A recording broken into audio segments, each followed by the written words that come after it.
As you all can see on the board that today we will learn who, whom, whose, which, that. In words को sentences में कैसे और कब use करते हैं, सबसे पहले जानेंगे इन सभी वर्ड्स का हिंदी मीनिंग। वीडियो में आगे बढ़ने से पहले रिक्वेस्ट यू ऑल कि अभी तक आपने मेरे प्रीवियस वीडियोस नहीं देखे हैं, प्लीज वॉच देम फर्स्ट। आते हैं अपने लेसन पर। देखिए, सबसे पहले A B C three categories में मैंने इन्हें डिवाइड किया है। सबसे पहले बात करेंगे हम कैटेगरी ए की, जहां पर है हु, हुज, हुम, जिनका हिंदी मीनिंग है जो, जिसका या जिसको। इनके अदर मीनिंग्स भी होते हैं। मेरी एक वीडियो है जिसमें मैंने बात करी है सारे WH फैमिली वर्ड्स की। उस वीडियो को आप चेकआउट करेंगे तो आपको इसका मीनिंग, जो डिफरेंट मीनिंग्स है, वो पता लगेगा। लेकिन अभी हम बात कर रहे हैं हु, जो, हुज, जिसका, और हुम, जिसको। ये सभी वर्ड्स हैं, ये किन के लिए यूज होते हैं? For human beings. अगर अब हम बात करें कैटेगरी बी की, तो यहां पर आएगा विच। विच का मतलब है जो। ये यूज होता है किसी वस्तु के लिए यानी कोई थिंग के लिए, और जानवरों के लिए यानी कि एनिमल्स के लिए यूज होता है। सी कैटेगरी की अगर हम बात करें तो यहाँ पर हमने लिया है दैट।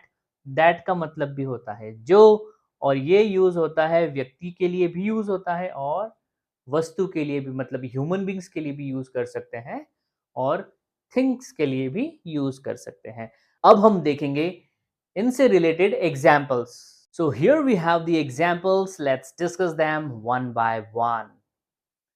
जो आदमी कल आया था वह चला गया। जो आदमी कल आया था वह चला गया।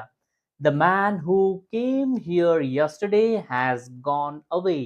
The man who came here yesterday has gone away. हमारे प्रीवियस वीडियोस में हमने ये सारी बातें की हैं कि कब came आएगा, कब gone आएगा, कब has और have के साथ verb की थर्ड फॉर्म आएगी। ये सारी बातें हमने की हुई है। प्लीज उन वीडियोस को देखें, वो बहुत बेसिक है और वो बहुत इंपॉर्टेंट है। Please watch them, learn how to form sentences. अब फिर से आते हैं हम हमारे टॉपिक पर। जो आदमी कल आया था वह चला गया। The man who came here yesterday has gone away. Next, जिस लड़के को आपने दंड दिया वह आज नहीं आया। जिस लड़के को आपने दंड दिया वह आज नहीं आया। The boy whom you punished has not come today. The boy whom you punished has not come today. इसमें ऐसा भी हो सकता है कि जिसको आपने दंड दिया था वह आज नहीं आया।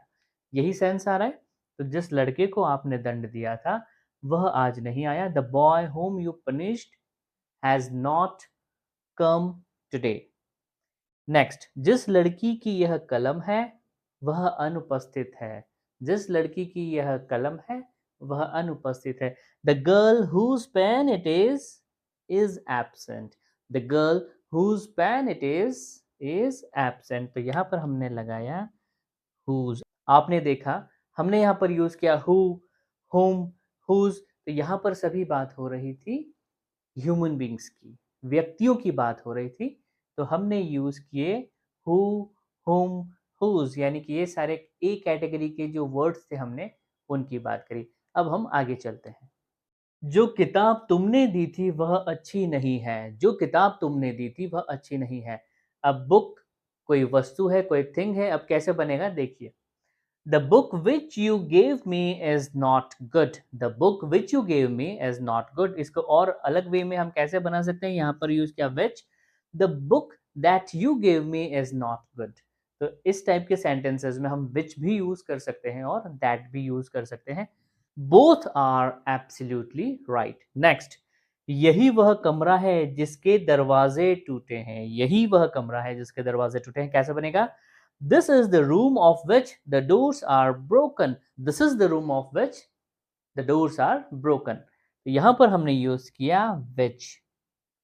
देखा आपने, एग्जाम्पल्स के साथ इन वर्ड्स को यूज करना और उनके साथ अंडरस्टैंडिंग बनाना कितना इजी है। आई एम 100% श्योर कि ये वीडियो विथ एग्जाम्पल्स आप सभी को बहुत अच्छे से समझ में आ चुका है। If not, watch this video once again. अभी तक आपने इस चैनल को सब्सक्राइब नहीं किया है तो please subscribe to this channel and hit the bell icon.